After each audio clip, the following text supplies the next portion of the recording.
what's up? I am Kat and you are watching my YouTube channel. This channel is brought to you by my shoe boutique, Point Boutique. So if you like cute shoes, go check it out. Link below. So if you're watching and you haven't already subscribed, please consider doing so. It does a lot to help out my channel, make sure more people see stuff, and helps me improve my content for you. And like this video if you like this video. So without further ado, without further ado, let's get into our topic for today. So today I have got my top 10 tips for new Poshmark shoppers. First tip is actually something that I have found a lot of people don't know, which is that a lot of sellers on Poshmark are actually selling for profit. So they might be consigning for other people. They might be an actual brick and mortar consignment shop that is funneling sales through Poshmark as well. It might be someone that goes to thrift stores, buys items, cleans them up, and then resells them. It is a way that I have made a full-time living in the past, and I know a lot of people do it. I just also know that a lot of buyers on Poshmark don't know that that's who they're buying from. So just be aware that you might be buying something that I have purchased at a thrift shop, had dry cleaned, and am selling to you. If that weirds you out, then just be aware that it's a possibility.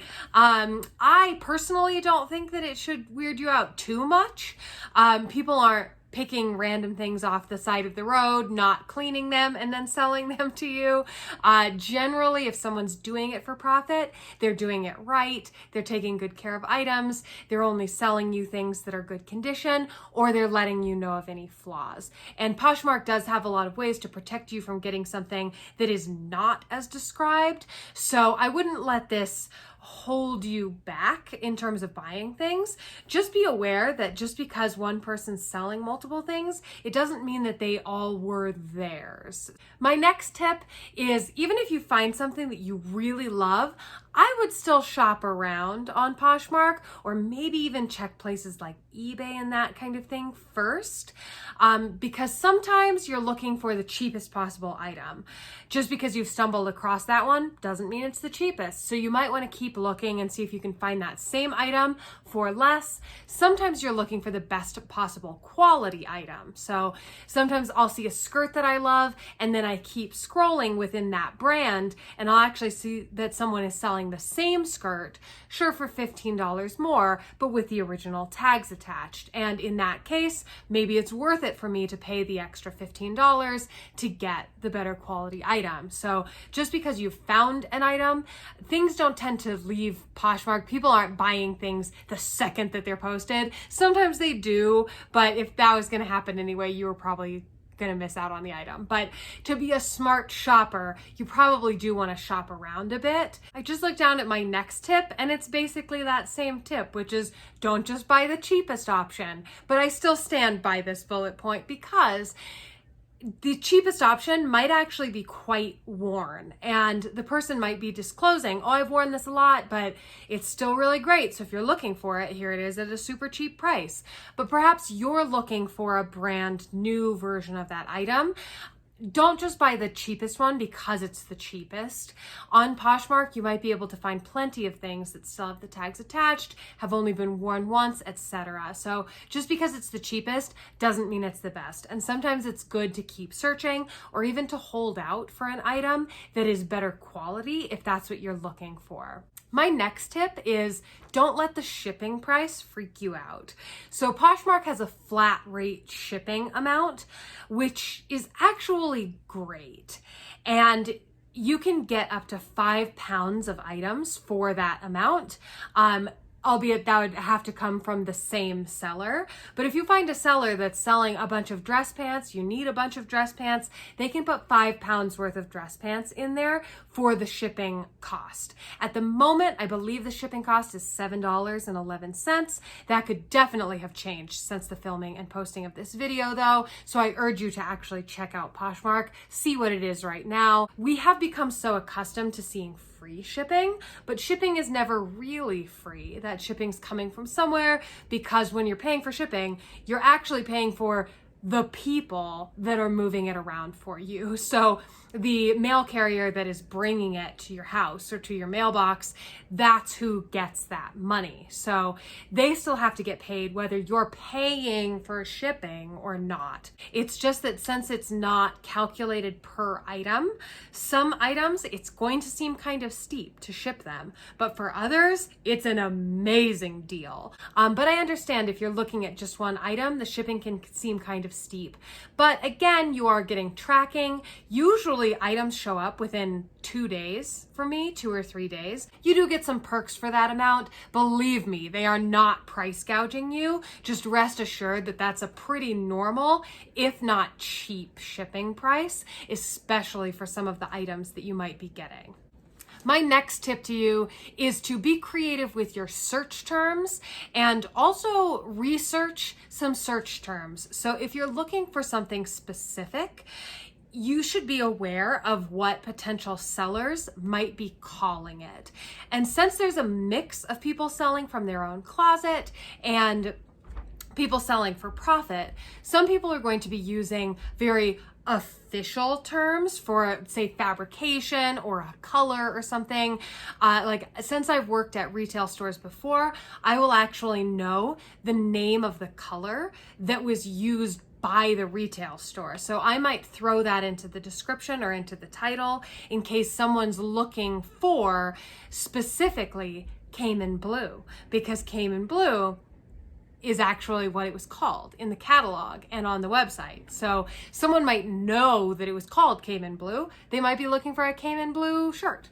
But someone selling out of their closet may call that aqua or teal. So if you're searching for something specific, you want to open your mind and try a bunch of different search terms, because by no means do I expect you to know that it was called Cayman Blue, because why would you know that unless you do? If you do know that, try searching for it. If you don't just assume that because you call it aqua, everyone in the world is going to call it aqua.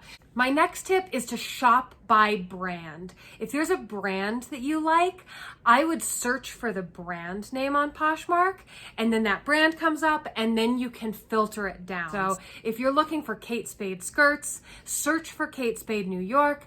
That brand will come up. You'll see that it says brand, and you want to click on that, because then you're in sort of this landing page for the brand within the Poshmark app.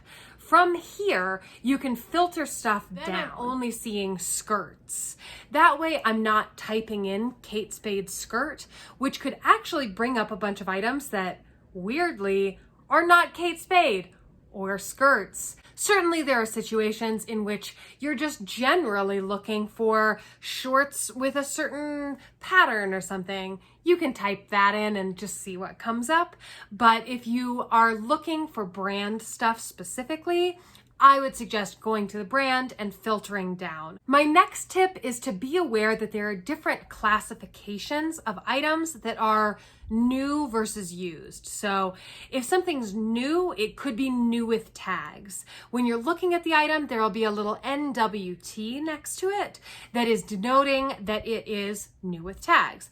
That means that it is an item unworn with the original retail tags attached. You may also see the word boutique. This is a new with tags item that generally is being sold for the first time. So the difference here is that I may have something that I've purchased from a store. I ended up needing a different size. I still have this one. It's got the tags attached. I would call that new with tags. I am a boutique owner. That is an actual business that I own. So when I sell my shoes on Poshmark, I list them as boutique because they're actually coming from a boutique. I am the first person to sell them. I am a boutique selling them. So it's an item that hasn't been purchased from a store and is being resold. This is the first time it's being sold. So as a shopper, you want to be aware that if something says it's boutique, that generally means it's new with tags as well. If it says it's boutique, that doesn't mean that they bought it at a boutique. It means that they are selling it for a profit. And generally, that's what most people use the tags to mean. So if you buy a boutique item, that's a new with tags item that is coming direct for the first time from someone selling it for a profit. If it is not listed as boutique or new with tags, then it's generally pre-owned. In this case, you want to read the description so that you know the condition. Sometimes people will sell things that aren't in perfect mint condition, but as long as they disclose that and you're okay with it, then there's no problem on Poshmark. So if the hem's coming undone, they let you know the hem's coming undone, you get it at a discount, you fix the hem, everybody's happy. But you want to make sure that you're reading that description and that then when you get the item, that it matches that description, because if it doesn't, you could potentially dispute it and make a return. My next tip is to set your size. So you can choose specific sizes. So for me, I wear size 10 in shoes, so I have it set on Poshmark that anytime I'm searching and shoes come up, I'm going to see size 10. And you can set multiple sizes. So I often will wear an 8 in a dress, but I could also wear a medium in a dress. So I would have both 8 and medium. So I would just recommend going in and setting as many sizes as possible. Select as many things as you usually wear. If you sometimes wear a 2, sometimes wear a 4, and you're willing to see both, you might as well select both, because at least then when you're searching, by default, you'll see both, which makes your shopping experience a lot easier, in my opinion. So my next tip sort of ties into my last tip, and this is to mess around with the size function when you're actually searching. So yes, you have set these sizes that you generally want to see, but that doesn't mean that you never want to see a different size, or perhaps there's a brand in which your sizing is way different from everywhere else, which is such a thing. But when you're shopping in that specific brand, you can still go into the filter section and you can actually tap to add more sizes. Let me show you how that works. So when you set your sizes, that's what you see across the board.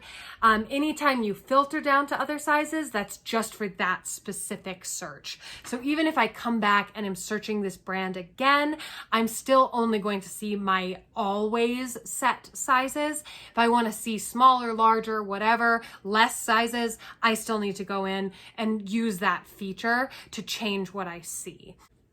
My next tip is to follow brands that you actually want to shop from or that you want inspiration from. So when you first sign up, Poshmark is going to ask you about some of your favorite brands, and you should actually pick brands that you like, because that's what is going to show up in your news feed.